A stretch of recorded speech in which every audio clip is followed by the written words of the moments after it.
Salut à tous, aujourd'hui on parle de jazz funk ou de funk et avec le groupe The Meters et leur titre Sissy Strut qui est sorti en 1969.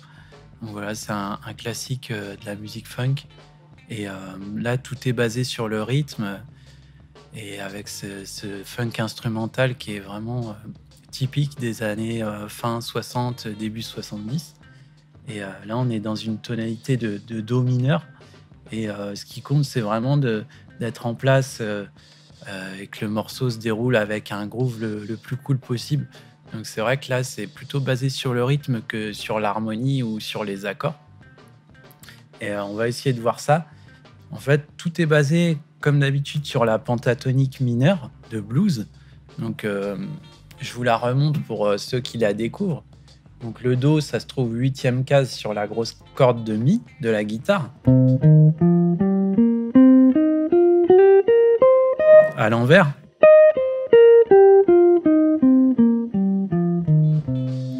Ah, c'est vraiment cette sonorité qu'on entend et qui ressort du morceau.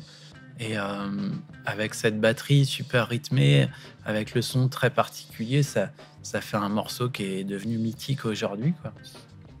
Donc la particularité aussi du titre pour la guitare en tout cas, c'est que c'est mélangé de notes, de single notes avec ces accords entremêlés en fait. Et là c'est vraiment des accords que tout le monde connaît. Quand on sait un petit peu jouer de guitare, même un débutant peut jouer ce morceau. On a un si bémol majeur comme ça. Un barré vraiment typique, il n'y a pas de particularité ou d'enrichissement de jazz dedans. Et ensuite, on va jouer un Fa en barré toujours, un Fa majeur.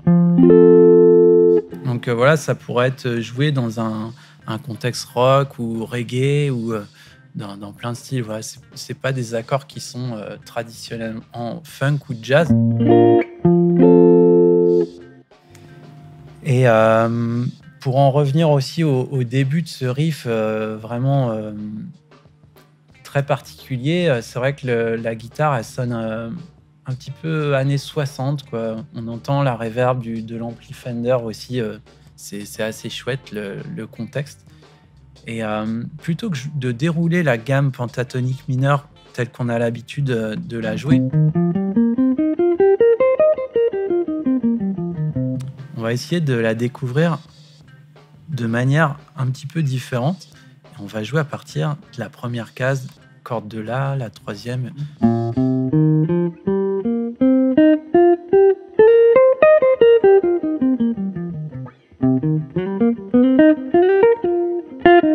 C'est exactement les mêmes notes, mais déplacées un petit peu. Moi, j'ai envie de dire que c'est un peu plus guitaristique, un peu plus musical.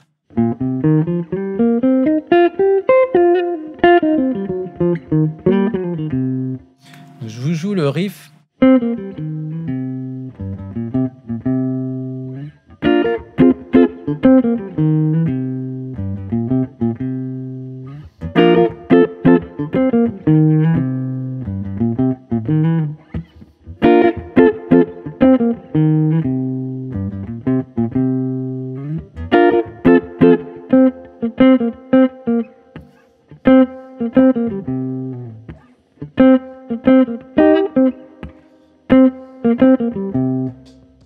Voilà un peu le déroulé du titre.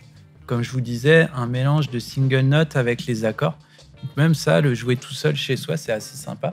Et après, n'hésitez pas à trouver le backing track sur YouTube ou rejouer le morceau avec le titre original. C'est toujours plus intéressant, surtout pour une musique qui est basée sur le rythme. Tout seul chez soi, c'est marrant, mais il faut trouver les musiciens qui vont bien pour tester ce genre de morceau.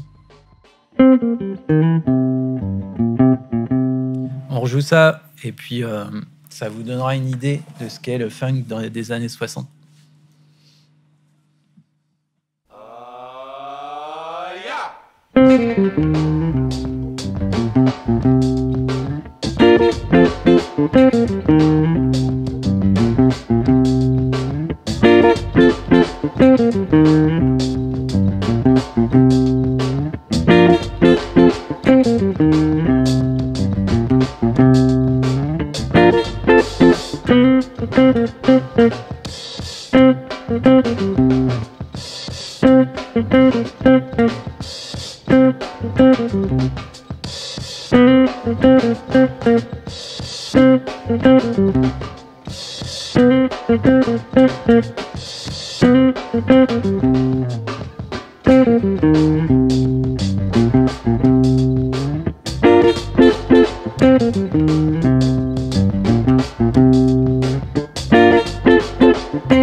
Merci à tous et à bientôt.